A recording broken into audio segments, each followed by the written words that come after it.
mo ang unang Santo Papa sa Roman Catholic Church sumala sa Biblia o referensya.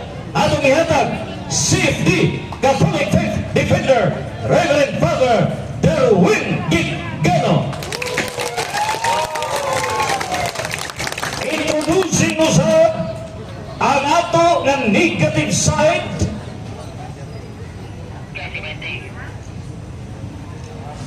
usa ka evangelist from Manga District at Bilaran City, Bohol. Sa iyang religion, Hebraic faith, worshippers of Yahweh in Yeshua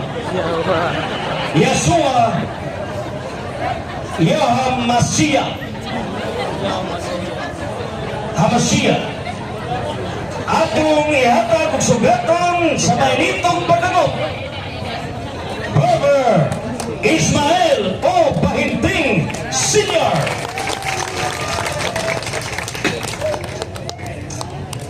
And now, exactly 6 o'clock, the debate starts with the affirmative side. Ladies and gentlemen, introducing Reverend Father Derwin Gigano, 20 minutes for the affirmative side. The debate now starts.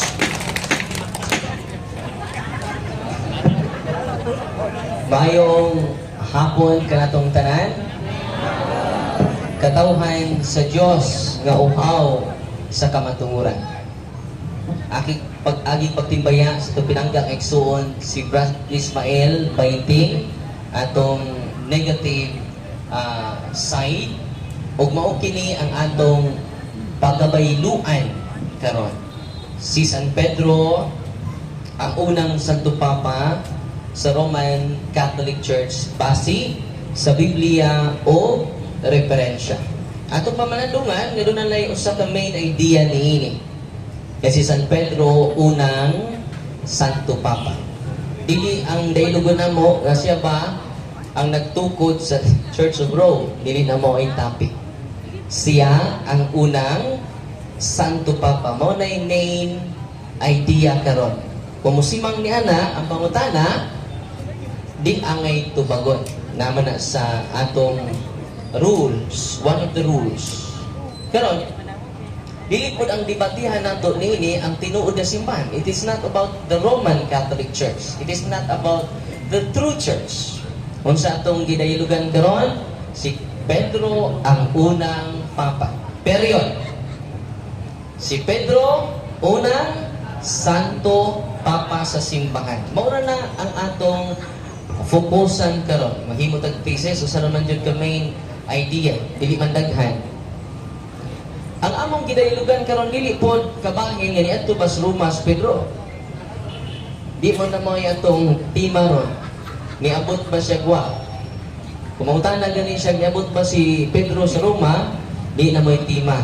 Ang tima karon si Pedro ang unang Santo Papa sa tinuod nga simbahan.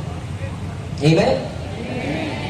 Dili sad ni dialogue kabahin sa civil status ni Pedro. Minyo ba or dili? Ato nagklarohon mga pinanda ng mga igsoon. Ang atong dialogo karon nagapunting lang sa main idea na si San Pedro ang unang Santo Papa sa tinuod nga simbahan. Amen. Ang dialogo sad wa kini magpunting no? Sa mga papasi na nag-abusal sila katungdanan. Kundi, nagapunting lang niso sa katao. Ang mao si Pedro, unang Santo Papa sa simbahan niya Katoliko. Karon, yanong nitindog man ta niini karon ug nagpamatuod nga si San Pedro unang Santo Papa. Sumala sa itong prueba, sumala sa Biblia o referensya. Una nga katarungan, pinangga nga igsuon. Sa Genesis Kapitulo 17, versikulo 5, akong basahon, naingon si Yahweh, Abraham, sukat karon ang imo ngalan dili na Abraham, kundi Abraham na. Kaya gihimo ko man ikaw nga amahan sa tanang mga nasod. Giusab sa Dios ang ngalan ni Abraham ngadto sa Abraham. Ug sa ituyo sa Dios sa pag-usab sa iyang ngalan, aron mahimong amahan sa tanang mga nasod. Dili amahan sa usa ka nasod. Ano sa to? Amahan sa tanang mga nasod. Mauna ang hinungdan nganong giusab ang ngalan ni Abraham ngadto sa pagka-Abraham. Amen? Si San Pedro giusab sa Dios ang iyang ngalan. Atong basahon ang San Juan 1:42. Ang ngalan ni Pedro dili Pedro. Ang ngalan ni Pedro Simon. Apan unsa man ang gisulti ni Kristo sa San Juan 1:42. Unya gidala niya si Simon ngadto kang Hesus. Mitutok si Jesus kaniya ug mingon, ikaw si Simon nga anak ni Juan, apan sugod karon nganlan ka nag Pedro. Nakabantay mo, kinsay nag-usab sa ngalan ni Simon? Ang Diyos, ang anak sa Diyos, nga mao si Kristo. Sa Old Testament, ganong giusab sa Diyos ang ngalan ni Abraham. Ngadto ni Abraham, ngadto sa pagka-Abraham, o sa ituyo sa Diyos, aron mahimong amahan, dili sa bibilakan nasod, kundi sa tanang nasod sa tibuok kalibutan.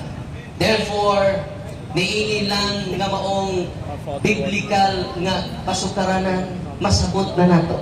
Kasi San Pedro, kay giusabangan, nahimo siyang amahan sama ni Abraham.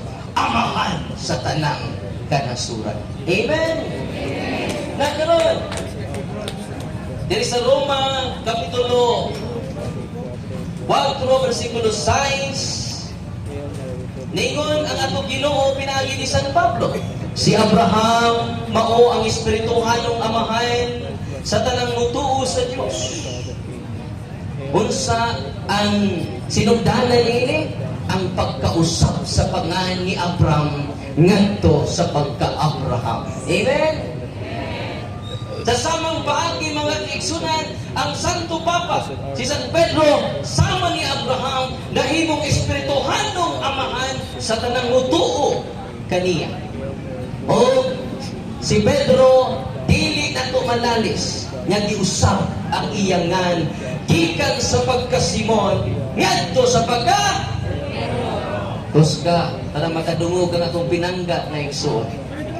Pedro! Kasamang paagi, gihimo ni Kristo sa Diyos si Abraham nga Abraham, kay espirituhanong amahan, pinaagi sa pag-usap sa iyangalan. Amen?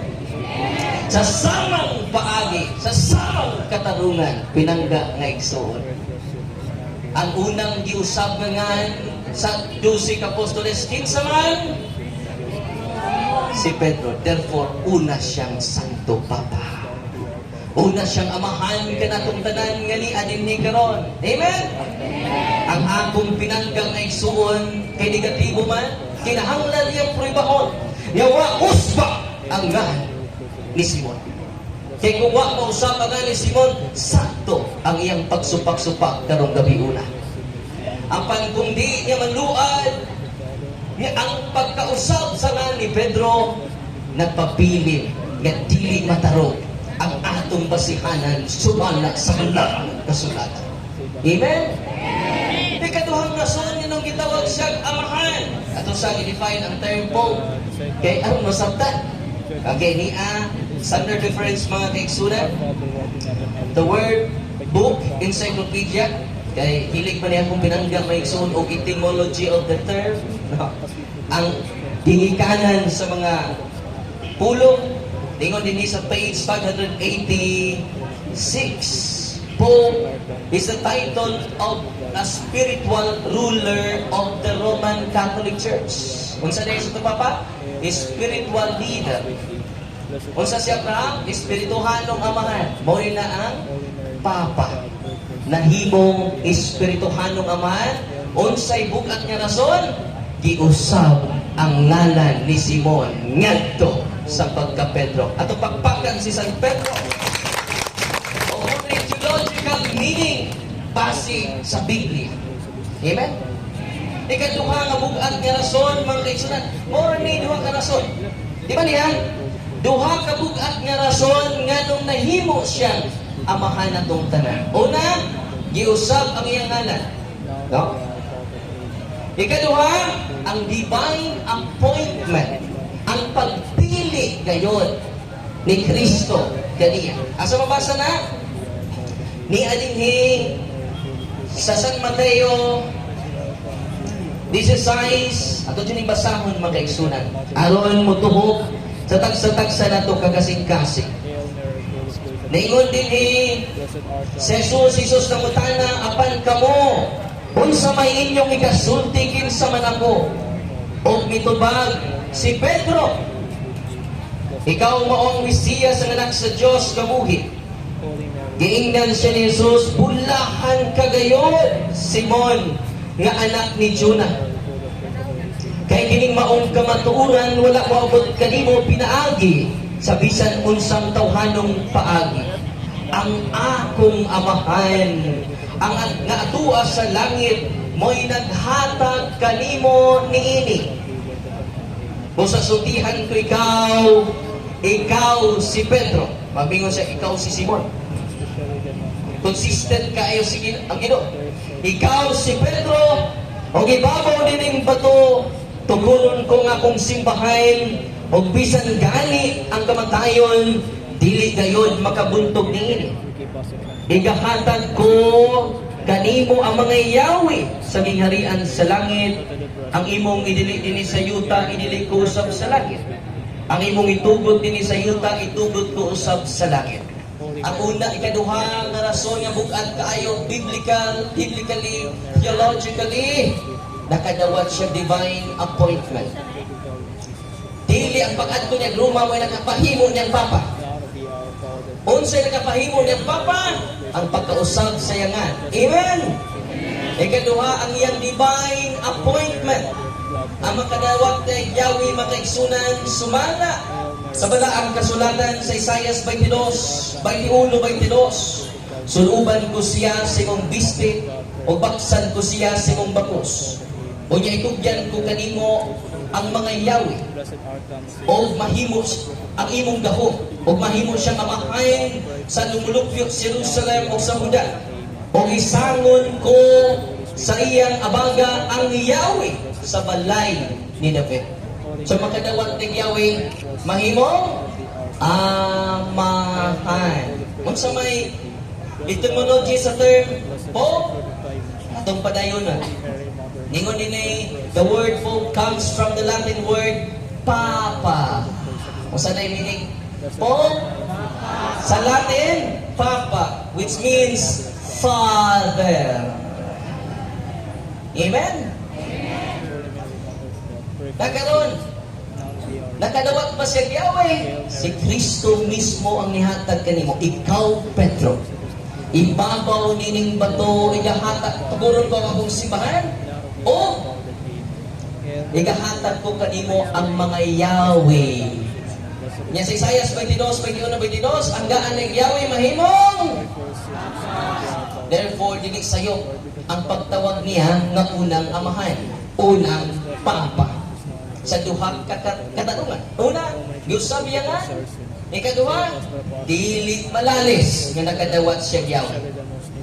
Kinahanglan na akong pinanggap na igsuon pangatunan niya. Nga wata ni Pedro ang Yahweh. Kay kining among tima dili ni mo baro. Pero kung di ka ni siya kapamatuod niya dawata ni Pedro ang Yahweh, yan gidawat, nagpabiling wa matanong. Ang duha ka haligi nga akong gipabarog karon. Amen. Nagkaroon, kinahimo naman siyang amahan. Asa man siya mahimo nga amahan. Atong basahon ang unang Timoteo Kapitulo 3, versikulo 15. Atong basahon, mga pinangga na igsuon. Naingon din apan kung malangan ako, kining sulata mo'y magtudlo kanimo, tunong saon nato sa pagkinabuhi diya sa malay sa Diyos. Diha sa panimalay sa Diyos. O no Timoteo 3:15 kayong simbahan diay panimalay sa Diyos. Mateo 16:18, ikaw si Pedro, ibabaw nila bato, tuguron ko ang akong iglesia. Ang iglesia mo'y panimalay sa Diyos. Lison mo kay panimalay way amahan.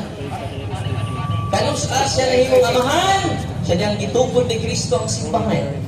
Gihatag niya ang Yahweh sa pagdumala. Amen? Nga nung nahimo siyang unang amahan, unang papa sa simbang katoliko, unang giusab ang iyangan. Pero wag ka di mabasa nga wag mausab iyangan, nagpabiling, nagbarog ang atong affirmative sign, mga kaigsunan. Amen? Kinahanglan mingon siya, nawa uspangan ni Pedro. Simon nang gihapon, hangtod karon. Amen? Kinahanglan ingno niya, nawa kadawat og yawi si Pedro. Kana, lingkon kay na napagsupak-supak, niining tampip na to karon. Pero kining duha haligi, di gali niya matandog na magpara siya sa abong sa akong haligi nga duha nga akong gipabarog karon gahon. Ang among gayero dili sa pagka single status ni Pedro. Binyo ba sing dili? Dili na mo yung topic karon. Di kung mauna, nag-apply din siya sinuman sa PSA. Dili sa ning gabahin, imong tanaw niya kung naka-adto ba siya Roma. Before pa siya naka-adto Roma, giusap na yan na. Papa na siya. Na naman, giusap ang iya nga. Amen? Kung di ganit niya, manukap pa ang atong fondasyon nga duha ka ligi, nagpabilin kini nagtindog karong gabi una sa inyong atubangan pinangga ng mga isuot. Muna, ang basihan na to sa balaan kasulatan. Aray na punta sa lingkon kaayo ng mga kamaturan. Dili gapon sa The Word Book Encyclopedia, page 588. Saint Peter is called the first pope of the Roman Catholic Church. Okay? Naan ka po sa referensya. Unsa? Biblia o referensya. Di na ni mga umingon siya nga di first pope si San Pedro, kinsa man yung unang Santo Papa, kundi siya. Kinahanglan mo gamit siya standard reference, dili sa iyang kaugalingong huna-huna na. No? Kaya kung sa iyang kaugalingong huna-huna, all opinions are equal with the absence of evidence. Si San Pedro, first among equals. Unsa si San Pedro? First among equals. Kaya sa list of apostles, sa Matthew chapter 10, verse 2 to 4, atong basahon. Mao kini ang nakasulat mga kaigsunan sa lista sa mga apostles. Gitigom ni Jesus ang iyang nabulog duha katinudan o gihatangan niya sila gahom sa paghigilin sa mga yawa o pag-ayo sa tanang mga masakiton o balatian. Mao kini ang mga ngalan sa nabulog duha ka apostoles. Ibutangan yun ni Mateo o una si Simon nga ginganlang Pedro. Kisay na kuna? Kung musuloy mong barangay Paul, kisa may maguna sa kanang bitaw barangay officials. Ha? Ang kapitan. Di pwede nga nasubos ang kapitan. Sa chronology of order lang, diri sa list of apostles, nag-una si San Pedro base ni San Mateo. Amen? Kasi Mateo may nagsuwat ani. Apostol mo po siya. Pwede untag, siya ay mauna.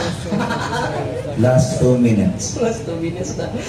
O niya, dili